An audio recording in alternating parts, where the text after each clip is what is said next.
ಮುದಗಲ್ ಸಮೀಪದ ಕಿಲಾರಹಟ್ಟಿ ಗ್ರಾಮದಲ್ಲಿ ಸರ್ಕಾರಿ ನೌಕರ ಬಳಗದ ವತಿಯಿಂದ ಆಯೋಜಿಸಿದ್ದ ದಸರಾ ಪ್ರೀಮಿಯರ್ ಲೀಗ್ ಕ್ರಿಕೆಟ್ ಟೂರ್ನಿಗೆ ಮುದಗಲ್ ಬ್ಲಾಕ್ ಕಾಂಗ್ರೆಸ್ ಅಧ್ಯಕ್ಷ ಶಿವಶಂಕರಗೌಡ ಪಾಟೀಲ್ ಅವರು ಚಾಲನೆಯನ್ನ ನೀಡಿದರು. ಗ್ರಾಮದಲ್ಲಿ ಸುಮಾರು 70 ಜನ ಸರ್ಕಾರಿ ನೌಕರರು ಇದ್ದು, ಪ್ರತಿ ವರ್ಷ ದಸರಾ ಹಬ್ಬದ ಸಂದರ್ಭದಲ್ಲಿ ಬೇರೆ ಬೇರೆ ಕಡೆ ಸರ್ಕಾರಿ ನೌಕರಿಯಲ್ಲಿ ಇರುವ ಗ್ರಾಮದ ಯುವಕರು ಕ್ರಿಕೆಟ್ ಕ್ರೀಡಾಕೂಟವನ್ನು ಆಯೋಜಿಸುತ್ತಾರೆ.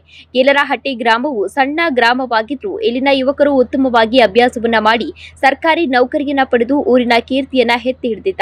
ಈಗಿನ ವಿದ್ಯಾರ್ಥಿಗಳು ಕೂಡ ಆಟದ ಜೊತೆಗೆ ಅಭ್ಯಾಸದ ಕಡೆಗೆ ಹೆಚ್ಚು ಗಮನ ಹರಿಸಿ ಹಿರಿಯ ನೌಕರರ ಹಾದಿಯಲ್ಲಿ ನಡೆಯಬೇಕು ಎಂದು ತಿಳಿಸಿದರು. ಇದೇ ಸಂದರ್ಭದಲ್ಲಿ ಗ್ರಾಮದ ಯುವಕ, ರಾಯಚೂರು ಜಿಲ್ಲಾ ಮಕ್ಕಳ ರಕ್ಷಣಾ ಅಧಿಕಾರಿ ಶ್ರೀ ಅಮರೀಶ್ ಹಾವಿನ, ಲಿಂಗಸೂರು ವಿಧಾನಸಭಾ ಕ್ಷೇತ್ರದ ಮಾಜಿ ಶಾಸಕರಾದ ಡಿಎಸ್ ಹೊಲಗಿರಿ, ಮಸ್ಕಿ ವಿಧಾನಸಭಾ ಕ್ಷೇತ್ರದ ಶಾಸಕರಾದ ಬಸವನಗೌಡ ತುರುವಿಹಾಳ, ಮುದಗಲ್ ಬ್ಲಾಕ್ ಕಾಂಗ್ರೆಸ್ ಅಧ್ಯಕ್ಷ ಶಿವಶಂಕರಗೌಡ ಸೇರಿದಂತೆ ಸಾರ್ವಜನಿಕರು ಹಾಜರಿದ್ದರು.